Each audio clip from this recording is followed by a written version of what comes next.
Good evening, I'm Belva Davis, and welcome to This Week in Northern California. Joining me tonight on our news panel are Julie Small, State Capitol reporter with KPCC Radio; Jill Tucker, staff writer with the San Francisco Chronicle; and Paul Rogers, environment writer with the San Jose Mercury News. Paul, you interviewed the president of PG&E over this last week about their problems. Number one, the San Bruno explosion. What new did you learn? There are still a whole lot of questions after the September explosion, which folks remember killed 8 people and destroyed 38 houses. We're going to get a lot of answers in the next few weeks. There are federal hearings in Washington, D.C. on March 1st. And the National Transportation Safety Board, which has been investigating this, is going to come out with as many as 5 more reports. They came out with a report a couple of weeks ago that looked in great detail at the welds on the section of pipe that blew up. And that answered some questions about why it blew up, but it opened a whole bunch more. And so when Chris Johns, the president of PG&E, came to the Mercury News this week, we were asking him a lot of questions about that. And the key about this mystery right now is what happened in 1956. Because remember, this giant, not giant, but this major transmission gas line basically was coming down a hill in San Bruno. There was a long straight piece down the hill, a flat piece on the bottom, and a very weird construction at the elbow where the hill sort of bottomed out. When the pipe was installed in 1956, the crew made 6 little sections called pups, which are highly unusual in long pipelines, because the more welds you have, the more weaknesses potentially you have. And so what the NTSB found, and these are guys looking with electron microscopes, you know, really, really thorough. They flew the section of pipe back to Washington, and they found there were 150 flaws in the welds in this 40-foot section of pipe that blew up. Some of the welds only went half as far through the steel as they should, which meant that the pipe was not as strong and couldn't hold as much pressure. So PG&E in its records didn't even know all those weird pieces were down there, and it was just a matter of time before it blew up. They were running it at a pressure assuming that it was a seamless piece of pipe down there. And so one of the questions we asked Chris Johns, the president, was, in your review of millions of pages of records since then, have you found any other sections in the Bay Area with these weird welded together sort of jerry-rigged pieces? He said they hadn't, which was good news. What they wouldn't answer, though, was the question of, what was the name of the crew that did work that day? Where else did they work that week in 1956? Whose other neighborhoods went under there? Did you inspect the work in 1956? He kept saying, well, that's all under investigation. So I think a lot of Bay Area residents, you know, who realize these are rare events, but when they happen, they're pretty deadly. They're really waiting to see in the next couple weeks what Washington finds out. Was there any indication in any records anywhere that there could be these kinds of problems with welds along these long pipelines? Not really, and that's the scary thing. And it's raised a lot of questions about why PG&E's records aren't as good as they should have been. You know, it's one thing to say we have aging infrastructure in this country with old, you know, bridges and dams and things, but if you don't really know what's in the ground, you can't properly operate the system, and you might endanger people. And so it's raised a lot of questions in recent months about how good the state and federal oversight of these companies are. Are the rules strict enough? Is this Public Utilities Commission doing enough work? And also this week, the PUC released hundreds of pages of its audits of PG&E over the last few years. And it raised some questions about, are they really, you know, riding herd on them hard enough? I mean, PG&E had missed some deadlines on some lines. There was a section in the audits about potential weld problems on a line between Napa and Sonoma, which PG&E hasn't fully inspected yet. And so, you know, Governor Brown a couple of weeks ago appointed 2 new members of the commission, much more consumer-oriented members, and we'll see if that is, you know, a tougher oversight. You know, it's interesting. A lot of these things that are coming out are actually from the PUC and from PG&E itself about records and about the companies that were building these pipes back in the 50s and how they had some problems even back then with these. And it seems to be raising a lot more questions, not just about what happened in September in San Bruno, but a lot more questions about, you know, what is under our feet everywhere. And I'm wondering, we had a couple of explosions actually across the country in Pennsylvania and Ohio, and I'm wondering, you know, it's hard to imagine that PG&E is the only one that wasn't inspecting pipes properly or had maybe some of these funky pipes. Yeah. And, you know, is everywhere, you know, are folks everywhere sort of asking questions? PG&E could potentially usher in national reforms in the way that pipeline companies operate pipelines. There are millions of miles of gas pipelines. I mean, everyone expects that when it's cold, you turn on your heat and the heat's going to come on right away. Well, we have to bring natural gas to your house at high pressure, sometimes 5, 6, 7,000 pounds per square inch. You know, that's essentially a bomb running under everybody's neighborhood. The good news is these almost never blow up. I mean, I reviewed 25 years of records right after this blew up in September with other reporters at the Mercury News, and we found back to 1986 only one fatality in the Bay Area from a natural gas transmission line. And there are more than 1,000 miles in the Bay Area, and there's 7 million people. So more people died from dog bites and bee stings over that time. But when they do blow up, it's pretty scary. And as you mentioned, Allentown, the pipe that blew up this week in Pennsylvania, killed 5 people. That was a smaller pipe, a 12-inch pipe built in 1928. The NTSB is investigating that. They don't know yet what They don't know what. there, And yeah. then Hanover, Ohio. So, you know, we could see some major changes in the way this business is regulated in the United States because of San Bruno. Well, each time we do this story, there's something new. So we hope that it's all moving towards some resolution and certainly away from massive accidents like the one here. Yeah. Well, it's no accident what's going on right now over in the Mount Diablo School District. Over there, a pretty heartbreaking decision for some people have been made, and that is to close some schools, Jill. Right. I think to close schools is perhaps the most gut-wrenching decision that a school board can make, and you can tell that because they talk about it. In fact, Mount Diablo has been talking about school closures for 4 years or more, and they have a hard time pulling the trigger on this because it is, I mean, you have 6-year-olds showing up at school board meetings and crying because they don't want to lose their school. So it is an absolute gut-wrenching decision. They closed Glenbrook Middle School and Holbrook Elementary. They say they have one more to close. Some of the names that they gave out were schools that had not been on the possible closure list, so families this week panicked because all of a sudden they hadn't been fighting for their school, and like all these other schools, 7 schools on a list. And it was astounding to me how quickly they mobilized. There is a website, they're having meetings, they're rallying. It is a gut-wrenching decision, but Mount Diablo, they've lost, a lot of kids, 2,500 kids over the last 9 years. That's a lot of classrooms and a lot of schools. And even only closing 2 schools that have about 300 kids isn't going to make up that gap. And empty schools means you're spending more money. And this is a school district that has been on the brink of financial collapse. They can't pass parcel taxes. They've had to cut $50 million from a $300 million budget. And they are absolutely struggling. And the combination of a budget shortfall and declining enrollment, they got to this point, and it was devastating for the community. How do you have declining enrollment when California's population is growing by about 500,000 people net every year? A couple of 100,000 of those are children.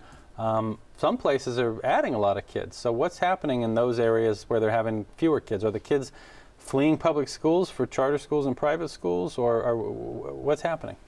Yes. All of the above, Dee. Mm-hmm. So yes, you have areas, pockets where people go and have gone. So in the past several years, you remember explosive growth in Tracy and Manteca, and yet at the same time, Bay Area districts were losing kids by the hundreds every year, and still are to a certain degree. In many places where we've seen huge amounts of housing foreclosures, families have been fleeing. They're moving in together. They're moving back to cheaper places, whether that's Antioch or to some other places in the valley, and they're leaving many of these communities. But you also have the demographics just of the birth rate of these communities and things like that. The birth rate 5 years ago or 10 years ago is affecting Jill, enrollment. does this really save districts a lot of money to do this? And how do they make the decision? Is it because the school is not performing well, or is there another school nearby and maybe there's an overlap? I'm just trying to think of some of the reasons why they may reason to close certain schools. Closing these 3 schools in Mount Diablo will save them about $1.5 million. And as one of the school board members who voted against the closure said, that's 0.5 of 1%. So it's a very small amount of money for their budget. Every little bit counts, and when you have empty schools, it does seem to make some sense. Some of these are really good schools, but just because of of the way the schools are situated, or because you're closing a middle school, you're going to close the feeder school to that. In many places across California, San Francisco is one of them, they're actually shutting down a low-performing school as part of federal requirements to fix schools. So they're shutting down Willie Brown Academy, at least for a while next year. So it's a combination. It depends on the district, but you're seeing school closures everywhere from Vallejo to Mount Diablo. San Francisco is also merging two schools, so you can arguably say that's not a closure, although there were two schools, now there's one. So, you know, one school went away. But a lot of these kids are just going to private schools is what you're saying, basically. In some places they are. So in San Francisco, a lot of children go to private schools. In Oakland, a lot of children go to charter schools. So there's a spiral. As more kids go out, there's less money coming to those schools, and then the quality of the schools continues to go down. More people want to flee. But it's very difficult for schools. One of the schools that's merging in San Francisco is a middle school, Horace Mann Middle School. There's about 100 kids in that school. How do you operate and pay for a principal and custodian and, you know, all of these people that require to maintain a school? How do you justify that when you are laying off people and all of these types of things? So it is a financial decision for them, even though it doesn't save a lot of money. But what a lot of school districts have found after they close schools is that they then have an empty building in many cases that they still have to maintain. You can't just let it crumble to the ground, and that still costs money. So a lot of school districts have realized later on that they end up actually not saving as much money as they thought, and they've traumatized the entire community. And in other words, the performance of the students is not the criteria. Sometimes it is, but not always, and in this case it wasn't. Okay. Yeah. Well, we're going to turn to another story with your story, Jill, and that's meeting the criteria of a judge's idea of how a death chamber should look and be operated here. Let's start first with, how did we get to the decision where we have a judge who's going out to tour a chamber to see if it meets constitutional standards? Well, we had an inmate on death row, Michael Morales, challenge the state's lethal injection procedure. He claimed that it was unconstitutional because, as the way that California officials were carrying it out, they weren't doing enough to ensure that inmates are unconscious when they're put to death. So he challenged that. And the judge found enough things going wrong, and he raised enough questions in his mind that he decided to issue a moratorium on executions in California because he identified a number of deficiencies in the way that California officials were carrying out executions. What kinds of things would cause him to delay executions for 5 years? Well, everything from the facilities, which is why they built a new facility at San Quentin. The facilities that they were carrying, they used the old gas chamber. They just converted it to do lethal injections, and all they did was drill some holes in the wall and run some IV tubes through, and it was very cramped. The people handling the execution couldn't actually observe the lines, and they couldn't observe the inmate. And the bags the saline bags that hold the drugs were held up so high that they couldn't even observe that. So that just right there, they just couldn't even see what they were doing and the work that they were doing. Also very poor training. You had people mixing the drugs incorrectly. They didn't know what they were doing. Bad record keeping, incomplete logs of the executions where, you know, there's supposed to be a EKG and there's no record. They're supposed to monitor the vitals of the inmate, but there's no record of what their vitals were at the moment of death. Those kinds of things. So what does the new chamber look like? Well, it is completely different. It is a very modern facility. It's spacious.